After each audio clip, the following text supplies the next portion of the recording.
Hello everyone, thanks for joining us today in the Sport and Exercise Psychology Special Interest Group here at the NSCA National Convention. My name is Dr. Darrell Phillips. I'm going to talk a little bit about how we may address the source of an issue, not just treat the symptoms. And we're looking at guided imagery and growth mindset, how to address body image attitudes, how can we help someone who may have some concerns here. Why do we look at growth mindset imagery rehearsal for body image? Sometimes people deal with body dysmorphia, have issues with body appreciation and self-compassion. So what we're going to do is look at how someone can use their imagery skills, address mindset issues, develop SMART goals, write fortune lines, all to develop a narrative for guided imagery that can help them achieve the outcome goal of having a better perception of body image. There has been some research and education that looks at guided cognitive imagery and visualization of growth mindset to help students overcome preconceived notions and possibly some fixed mindsets regarding their potential. This is an applied practice. We're looking at growth mindset, guided imagery rehearsal, all to address an attitude, looking at long-term mindset and outcome goals. Now, we're going to start off with sport imagery ability, and we're going to use a questionnaire to help someone identify their strengths and weaknesses, and also can help you use this questionnaire as a conversation starter, looking at the topics here, looking at the questions and categories in sport imagery ability. Start this conversation to help someone identify where their imagery strengths and weaknesses are. Now, this Imagery Skills Questionnaire identifies 5 separate subscales: skill, strategy, goals, affect, and mastery. Looking at these imagery abilities helps us identify strengths and weaknesses, and also provides a very robust skill set for someone wanting to use their imagery skills to help with their mindset.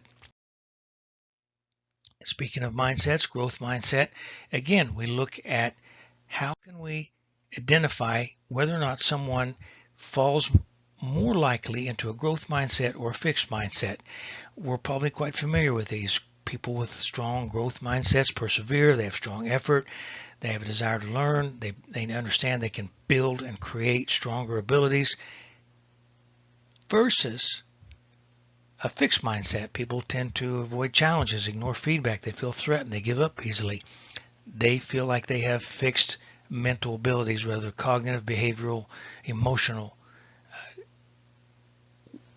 They are fixed in that mindset.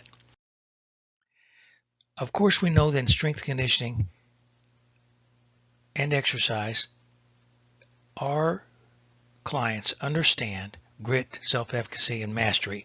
They know what it's like to work hard. They've seen themselves grow. They've gotten stronger, more flexible, more consistent with their activity. They have a mastery component built right in. They're better at doing these yoga skills. They're better at doing these lifts. They're better at these conditioning drills. They understand they do have a growth mindset, whether they're aware of it or not. This can help us look at overall where someone is with their mindset. Now, it's important to understand that someone may score here with a strong growth mindset or fixed mindset, but either way, we also have to watch out for triggers. They can be someone with a strong growth mindset, but certain situations, environmental, emotional, with a certain group of people can pull triggers that kind of put them into more of a fixed mindset. So we have to be aware of those. But again, looking at this as a conversation starter, or they can actually complete this to give them an idea and help them understand what growth mindset can and be and can do for them. SMART goals, we know SMART goals, right? We know how to do SMART goals. We know how to be specific and measure and actionable and set realistic, time-based.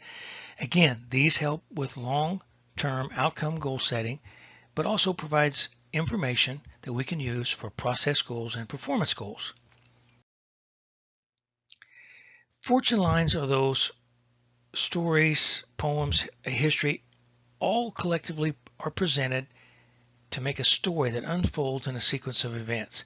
Now, fortune lines are meant to be set for the future, 1, 2, 3 months, 6 months, a year, and we use these to help develop that guided imagery script. Fortune lines look at a SMART goal. What does it look like when its goal is accomplished? Where are you? Who are you with? How are they related to your goal? What are they saying? What powerful words, smiles? What are they telling you? And how are you celebrating? How are you marking this event? This would be one example of what a rehearsal script looks like that includes guided growth mindset imagery. This can be used as a recording on a phone, a poster. It can also be used as a 3x5 card to carry around and make a bookmark with it. Ideally, it's their words, their rehearsal.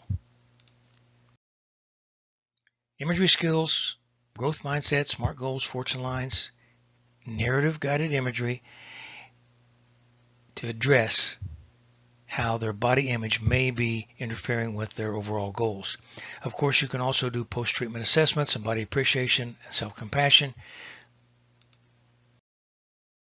Ideally, this script is something that has the potential to help someone address their mindset, which is addressing the source of an issue, not just a symptom. Thank you so much for today. Please feel free to contact me, and if you have any questions, I'll be glad to respond. Thanks for coming today.